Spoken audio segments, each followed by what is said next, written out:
Friday, December 19th, 2025. It was supposed to be the day the secrets finally ended. For years, the world has waited. We've waited through the trials, through the suicides, through the endless rumors that have swirled around the name Jeffrey Epstein like a toxic fog. We watched Ghislaine Maxwell go to prison, and we were told that justice had been served.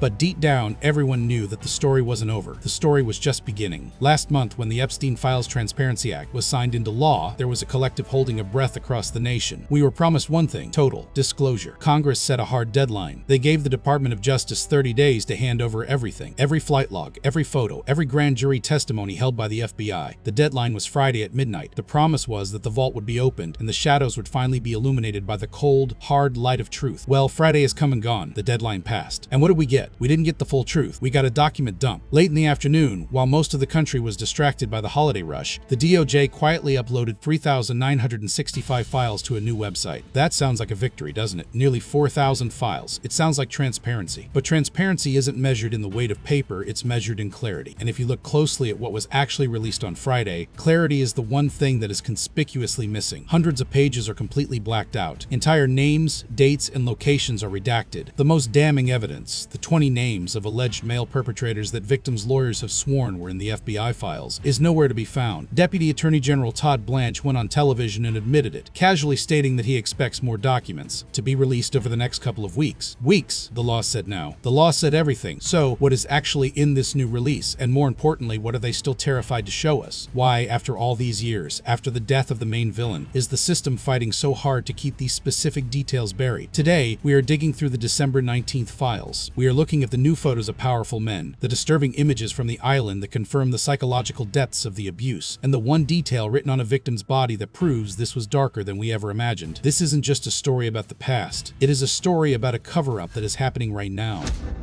The visual evidence, the names in the frames.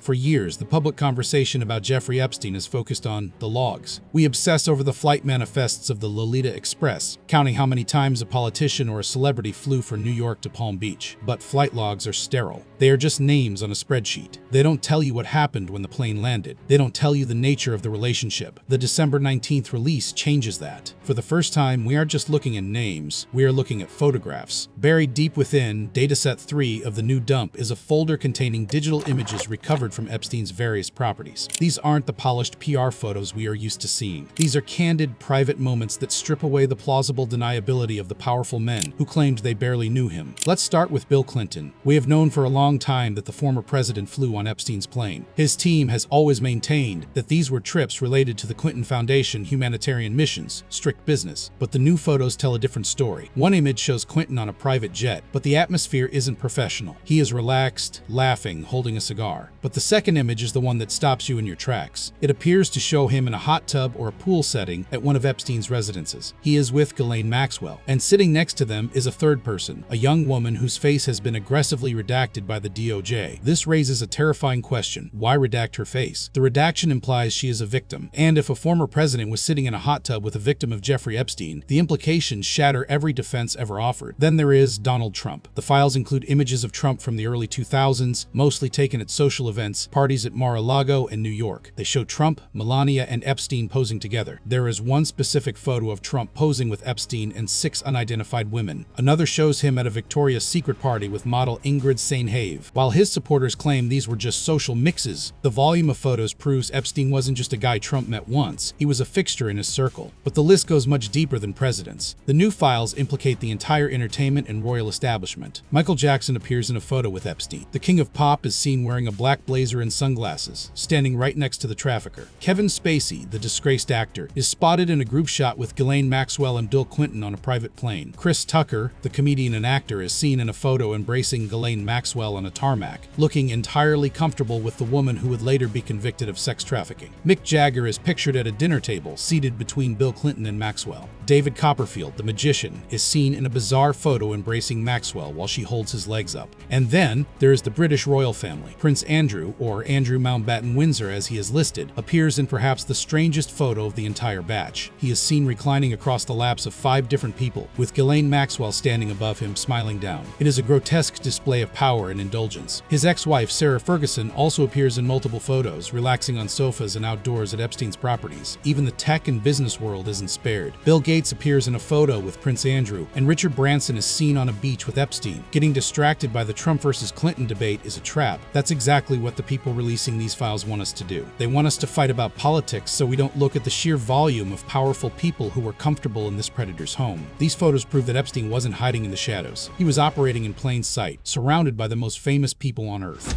The redaction. War silencing the truth.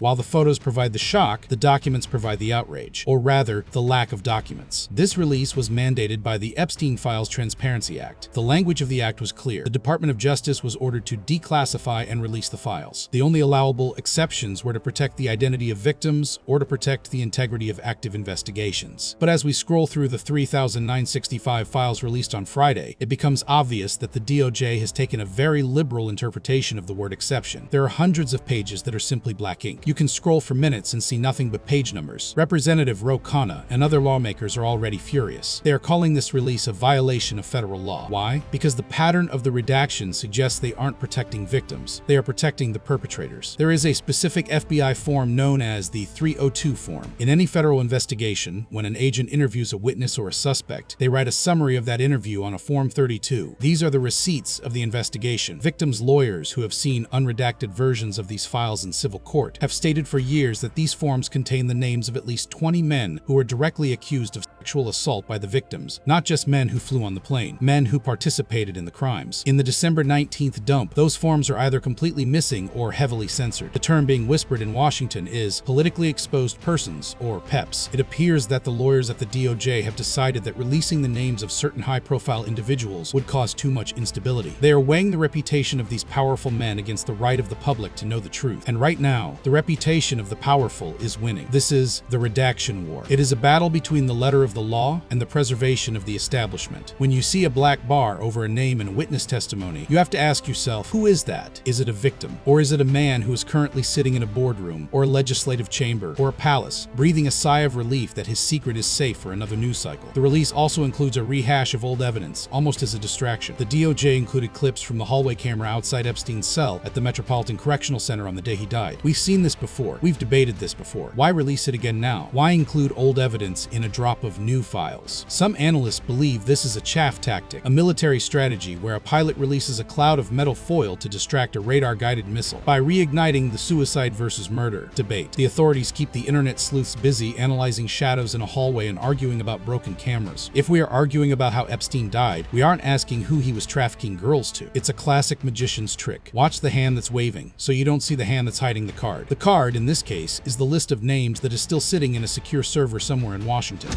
The unfinished business, a web still intact.